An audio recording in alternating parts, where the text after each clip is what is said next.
আওয়ামী লীগের সুবিধাভোগী dozen dozen মন্ত্রী, এমপি, আমলা আর নেতাকর্মী এখনও নিখোঁজ। তারা কি আদৌ দেশে আছেন নাকি পালিয়ে গেছেন? এ নিয়ে ধোঁয়াশা যেন কাটছেই না। এদিকে অন্তর্বর্তী সরকার হঠাৎ করেই কিছু হাইব্রিড নেতা আমলার দেশ ত্যাগে নিষেধাজ্ঞা আরোপ করেছে। আর এতেই ধারণা করা হচ্ছে সুবিধাভোগীরা পালিয়ে যেতে পারেননি, দেশেই কোথাও ঘাপটি মেরে রয়েছেন। এরই মাঝে 18 মন্ত্রী এবং 8 এমপির দেশত্যাগের নিষেধাজ্ঞা দেয়া হয়েছে। এর আগেই দেশত্যাগের নিষেধাজ্ঞা দেয়া হয় সাবেক ডিবি প্রধান হারুন সহ বেশ কয়েকজন আমলার বিরুদ্ধে। প্রক্রিয়ায় রয়েছে আরও অনেকে। আওয়ামী সরকারের সুবিধাভোগীদের নানা অনিয়ম, দুর্নীতি আর অবৈধ সম্পদের পাহাড় গড়ার প্রমাণ মিলছে একের পর এক। বাংলাদেশের এমন কোনো ক্ষেত্র নেই যেখানে আওয়ামী লীগের দুর্নীতির ছাপ নেই। একসময় বিলাসবহুল জীবনযাপন করা নেতারা এখন গ্রেপ্তার আতঙ্কে বিদেশে পালিয়ে যাওয়ার পরিকল্পনা করে কেউ ধরা পড়ছেন নদীতে, কেউ জঙ্গলে, কেউ বা পালিয়ে বেড়াচ্ছেন প্রত্যন্ত অঞ্চলে বসবাসরত আত্মীয় স্বজনের বাড়িতে। স্বৈরাচার খেতাব পাওয়া আওয়ামী লীগের সুবিধাভোগীরা বিশ্বাস করতে পারেন না যে তিনি নিরপরাধ বা দুর্নীতিবাজ নন। যারা পালিয়ে যেতে পারেননি তারা এখন কোথায় আছেন? ঢাকাতেই নাকি ঢাকার বাইরে?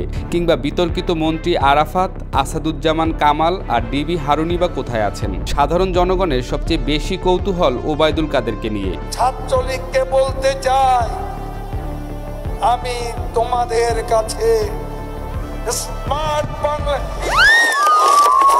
কেউ কেউ বলছেন আওয়ামী লীগকে সার্কাসে পরিণত করা এই নেতা দেশ ত্যাগ করতে পারেননি। আইন শৃঙ্খলা বাহিনী শীঘ্রই তাদের প্রসঙ্গে স্বস্তির কোনো খবর দেবে বলে প্রত্যাশা করছেন আগ্রহীরা।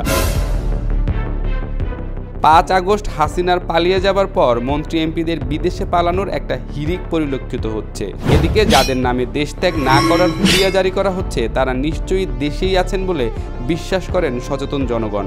কেননা তারা যদি বিদেশেই পালিয়ে যান তাহলে দেশত্যাগের নিষেধাজ্ঞা মূল্যহীন। অন্তর্বর্তী সরকারের শীর্ষকর্তারা হয়তো জানেন যারা দেশে আছেন তারা কে কোথায় অবস্থান করছেন।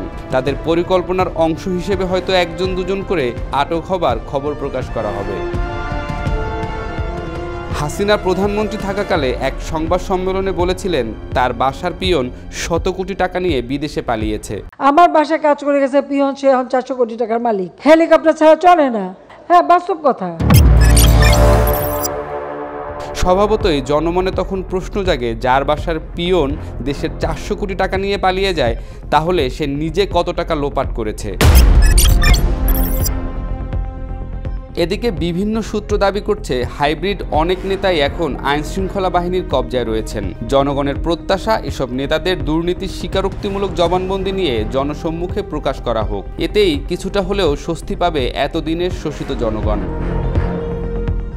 দায়িত্বকে ক্ষমতায় রূপান্তর করে যারা জাতীয় স্বার্থের বিরুদ্ধে দাঁড়িয়ে নিজেদের ভাগ্যের উন্নয়ন করেছেন তাদের দৃষ্টান্তমূলক শাস্তি দেয়া হবে, এমনটাই প্রত্যাশা দেশের আপামর জনসাধারণের।